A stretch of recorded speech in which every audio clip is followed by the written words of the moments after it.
Bonsoir à vous tous et bienvenue à notre étude biblique du mercredi soir. Bienvenue à un encouragement dans les voies du Seigneur. Bienvenue à une exhortation de toujours mettre en pratique la parole de Dieu. Le sujet que nous voulons étudier ce soir est « Lorsque la pression monte ». Lorsque la pression monte. Et en parlant de pression dans la vie d'une personne, on vise ici cette pression qui produit des problèmes dans ses relations avec autrui.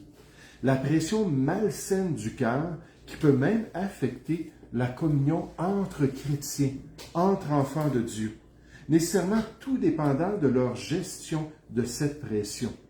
Pour le chrétien, nécessairement, le fruit de l'esprit peut l'influencer à bien gérer cette pression intérieure.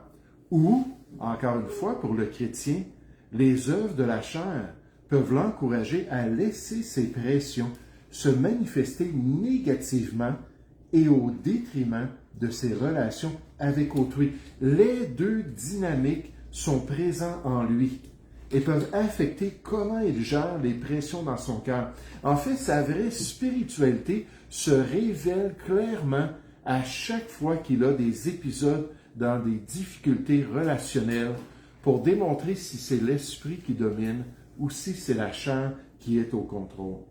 Cherchons ensemble ce soir le livre des Proverbes au chapitre 30. Le livre des Proverbes au chapitre 30, pour voir cette vérité spirituelle qui fut mentionnée récemment dans le contexte d'un enseignement sur les paroles de notre bouche. Donc, vous allez reconnaître ce passage-là dans Proverbes chapitre 30, à partir du verset 32. Proverbes chapitre 30 au verset 32.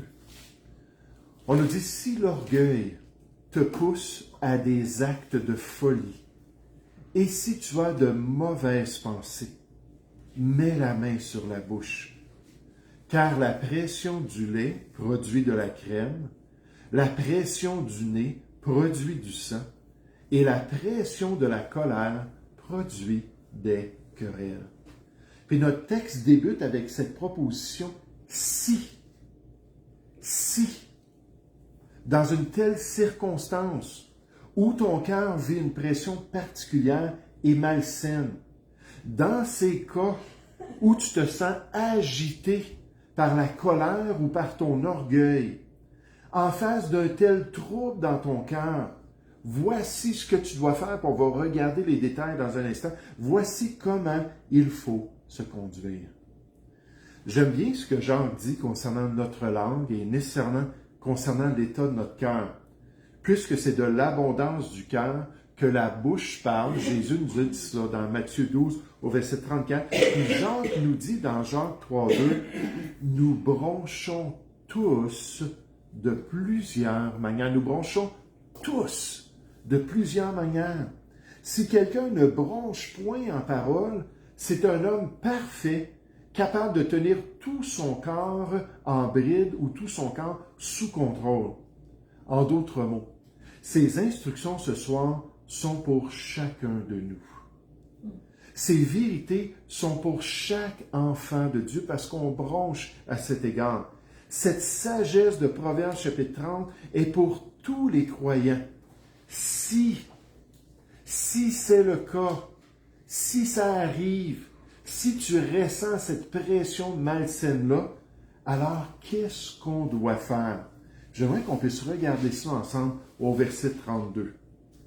Proverbe 30, verset 32 nous dit, « Si l'orgueil te pousse à des actes de folie, et si tu as de mauvaises pensées, par cause de cette pression intérieure, de ce bouillonnement-là à l'intérieur de ton cœur, on nous dit, mets la main sur la bouche. Mets la main sur la bouche. Ne succombe pas. Ne réagis pas. Ne blesse pas autrui par tes paroles. N'insulte pas ton prochain parce qu'il sort de ta bouche. Cette sagesse divine nous dit ce soir, ne suis pas cette passion de ton cœur qui voudrait te faire réagir peut-être à une insulte que tu viens de recevoir. Peut-être à des paroles méchantes qui viennent de te blesser. À un regard moqueur et insultant que tu viens d'expérimenter, surmonte la tentation et sois victorieux pour le Seigneur afin de le glorifier dans ce temps difficile. Le commentateur Roy Gingrich nous dit « Si un homme s'est élevé follement », en regardant ce proverbe, il conclut « Si un homme s'est élevé follement », parce que notre réaction de colère, c'est souvent de l'orgueil, parce qu'on pense être tellement bon, être tellement grand. L'orgueilleux est appelé celui qui est hautain. Il est comme tellement grand à ses yeux que personne ne devrait me parler comme ça. Personne ne devrait me regarder comme ça. Moi, là, puis mon grand ego. Et là, ça dit, s'il s'est élevé follement et a pensé du mal contre son prochain, qu'il mette sa main sur sa bouche et ne laisse pas ses mauvaises pensées s'exprimer par de mauvaises paroles, de peur que, trois petits points, avec les conséquences possibles dans nos relations. C'est vraiment un homme prudent, une femme prudente, un jeune prudent qui va se comporter ainsi, qui va fermer sa bouche, qui va contrôler son impulsion, sa réaction, qui ne laissera pas son cœur pécher contre Dieu et contre son prochain.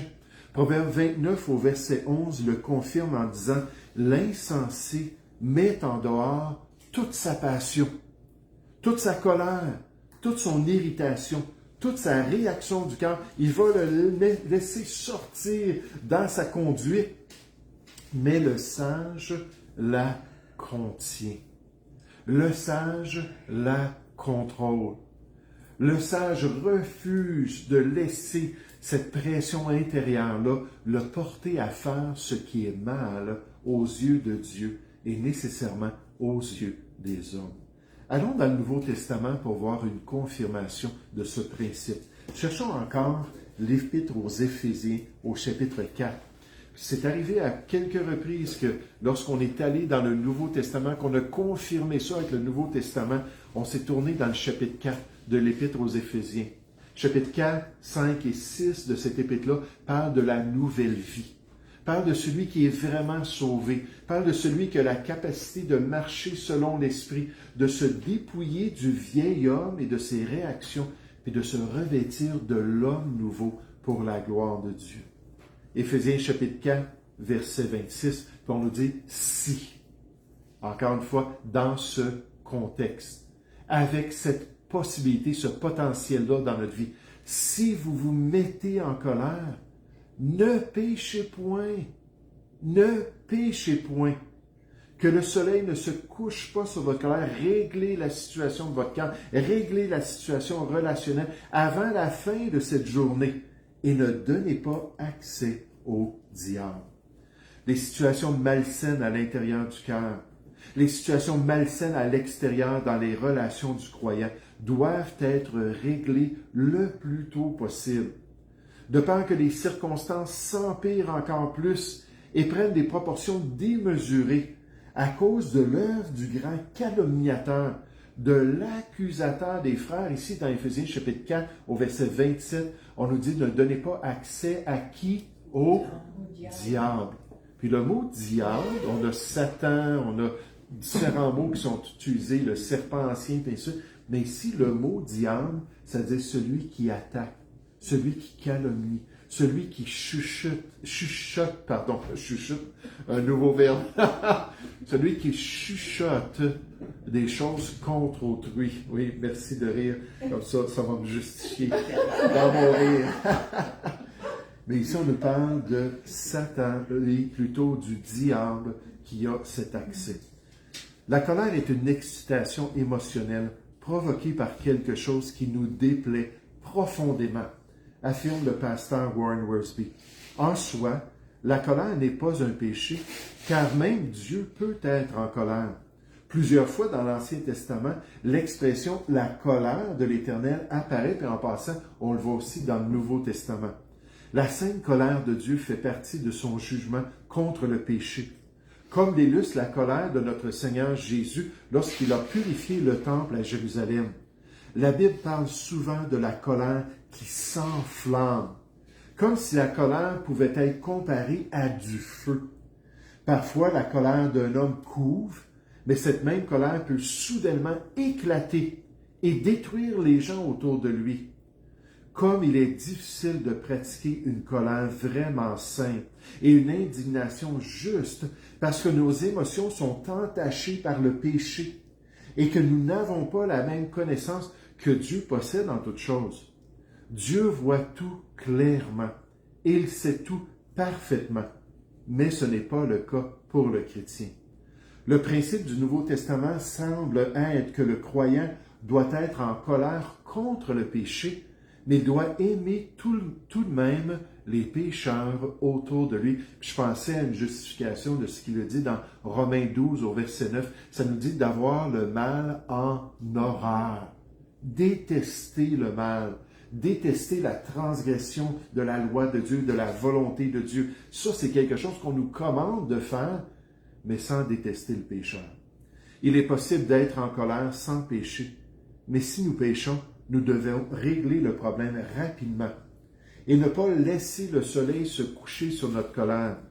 Le feu de la colère, s'il n'est pas éteint par un pardon plein d'amour, se propagera, souillera et détruira même l'œuvre de Dieu.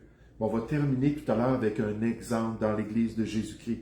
Selon Jésus, la colère est la première étape vers le meurtre, car la colère donne au diable un libre accès à nos vies et Satan est un meurtrier. Satan déteste Dieu nécessairement et il déteste de même le peuple de Dieu. Et lorsqu'il trouve un croyant avec des étincelles de colère dans son cœur, il attise ces étincelles, ajoute de l'huile sur le feu et fait beaucoup de mal au peuple de Dieu et à l'Église de Dieu. Et c'est pour ça ici qu'on nous dit, si l'orgueil te pousse à des actes de folie et si tu as de mauvaises pensées, mets la main sur la bouche. Arrête ce qui va se produire dans ta vie. Arrête ce qui veut sortir de ton être. Empêche-le de se manifester par la grâce de Dieu, grâce à l'intervention de l'Esprit de Dieu, de son merveilleux fruit qui nous rend libres de faire ce qui est bien et de surmonter le mal. Revenez avec moi dans Proverbe 30, au verset 32 à nouveau. Oh, pardon, non, on revient plutôt dans Éphésiens chapitre 4. Vous étiez là, restez dans Éphésiens chapitre 4. Juste avant de revenir à notre texte principal, regardez au verset 31. Puis ça, je t'ai mélangé, je dis verset 31 et 32, c'était pas les autres. Mais Éphésiens chapitre 4, remarquez ce qu'on nous dit au verset 31, dans cette nouvelle vie en Jésus-Christ. Alors, c'est possible. Quand Dieu ordonne, Dieu le permet. Quand Dieu nous donne une consigne, Dieu nous accompagne dans l'accomplissement de la consigne. C'est pour ça que son esprit est là, pour nous rendre libres d'obéir. On nous dit que toute amertume, toute animosité, toute colère, toute clameur, puis là c'est des excès avec nos voix, puis avec notre attitude, toute calomnie, ça c'est des attaques que le diable veut bien dans notre vie.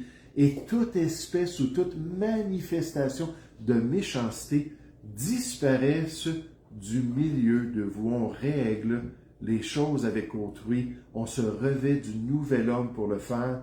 Soyez bons les uns envers les autres, compatissants, vous pardonnant réciproquement, c'est-à-dire les uns les autres, comme Dieu vous a pardonné en Christ. Alors qu'on dit non, il faut que ça cesse là, il faut percer l'abcès même dans notre cœur pour ne pas détruire nos relations. Maintenant, revenons dans Proverbe chapitre 30. Regardez ce qu'on nous dit. Au verset 31, toujours, si l'orgueil te pousse à des actes de folie, donc on voit cette pression intérieure, et si tu as de mauvaises pensées, mets la main sur la bouche. Proverbe chapitre 30, au verset 32 exactement. Et au verset 33, on nous dit car. Puis là, remarquez ce que Dieu fait ici par son esprit. Il présente une correspondance entre ce qui vient d'être écrit, cette réalité-là de la pression de notre orgueil, notre colère, puis de ce que ça peut détruire dans nos relations. Puis il fait une correspondance avec les réalités de la vie que tous vont reconnaître. Les faits dans l'expérience humaine. Il dit, la pression du lait car, la pression du lait produit de la crème. Ça, c'est un fait. C'est une réalité culinaire. Car la pression du nez produit du sang. Encore une fois, un fait. Une réalité de la physiologie humaine que le nez va saigner dans certaines circonstances. Et, à la lumière de ce qui nous a été dit, de garder notre bouche, de maîtriser notre colère, on nous dit, et la même réalité, la pression de la colère produit des querelles. Ce qu'on va semer à cause de notre colère, on va le récolter. C'est une conséquence qu'en tant que chrétien, il faut accepter aussi comme un fait. Autant le phénomène avec le lait, le phénomène avec le nez, cette réalité spirituelle-là, que si on ne gère pas bien notre colère, il va y en avoir des conséquences. Oh, la colère qui est trop tolérée dans notre vie. La colère qui n'est pas contrôlée comme on devrait le faire. La colère qui n'est pas réglée va faire du trouble dans la vie des individus. Dieu nous le dit, car voici la réalité. Et par extension, elle fera du trouble même dans l'Église chrétienne. Un auteur nous dit tant d'autres mots qui découlent sûrement de la conception du mal dans nos cœurs. De même que nous voyons des effets naturels venant de causes naturelles. Les lois naturelles sont claires et constantes. De même, la loi morale et spirituelle concernant la colère dans le cœur de l'être humain doit être acceptée comme étant une réalité dans l'expérience du croyant, d'après les commentateurs Jameson, Fawcett et Brown. Et quels effets dévastateurs sur les relations humaines! Quelle destruction des amitiés ici-bas! Et c'est ce qu'un auteur a voulu représenter dans son témoignage qu'il a mis en poème, alors qu'il s'est rappelé d'une grande bévue dans sa vie. Il a dit « J'ai crié de plus en plus fort. Un jour, dans la plaie, le son s'est affaibli de plus en plus, jusqu'à ce qu'il s'éteigne. Mes mots ont disparu à jamais alors qu'il était frustré de ses actions. Ils n'ont laissé aucune trace ni refrain.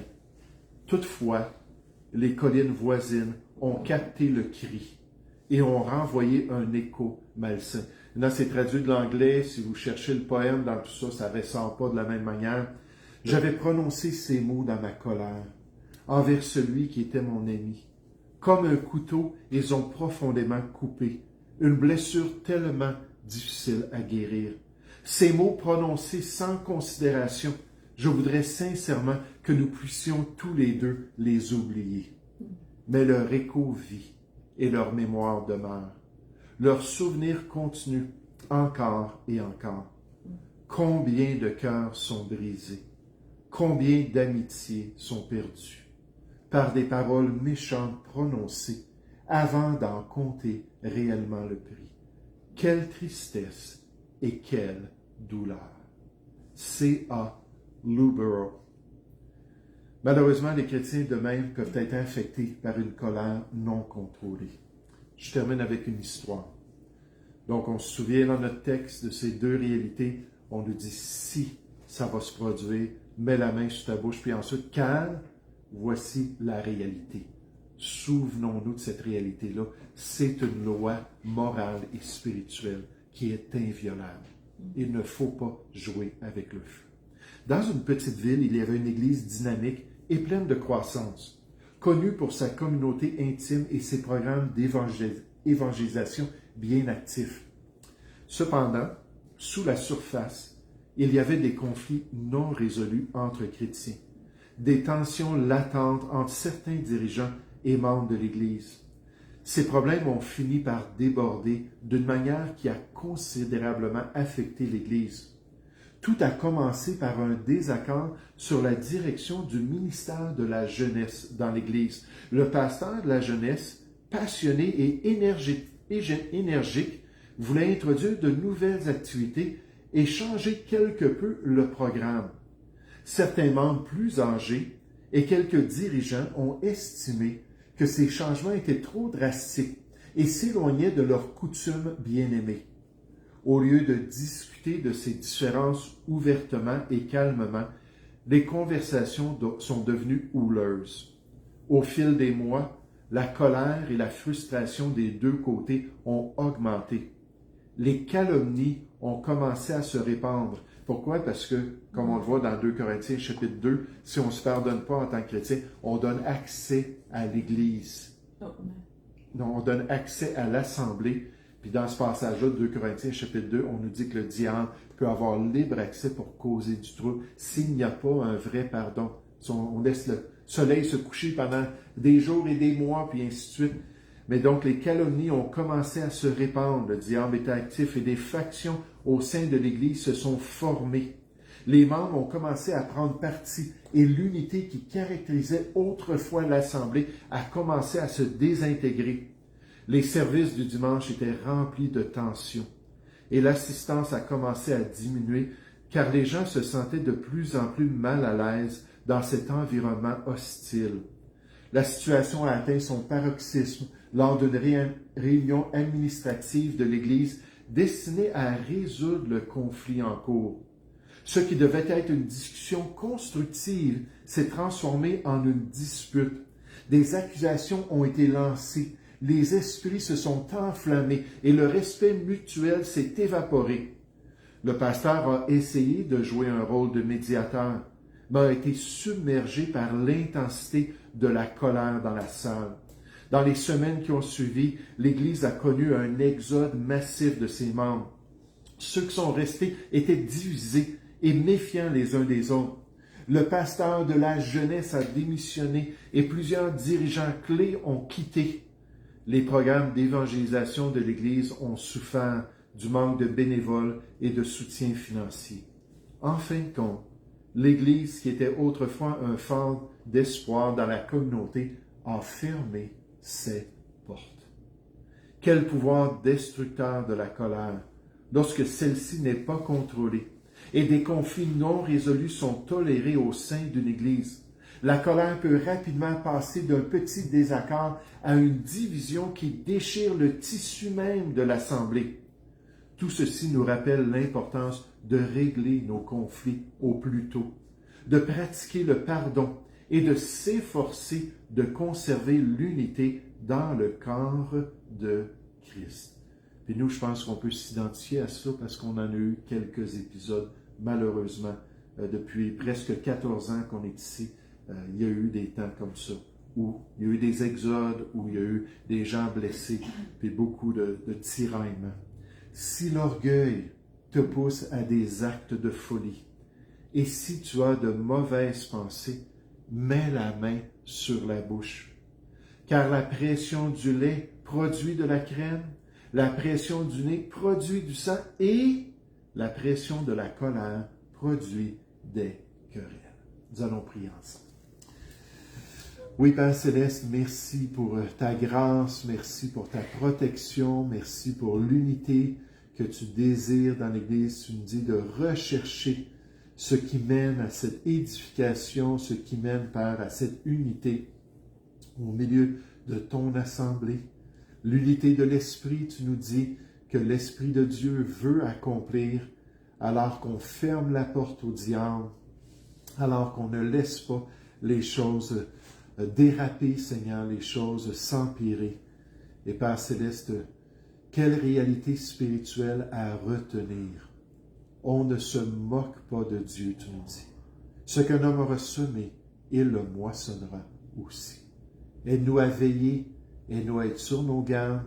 Bénis les couples, bénis les familles, bénis les célibataires, les individus, bénis chacun de nous dans ton assemblée. Nous te prions au nom du Seigneur Jésus. Amen. Amen.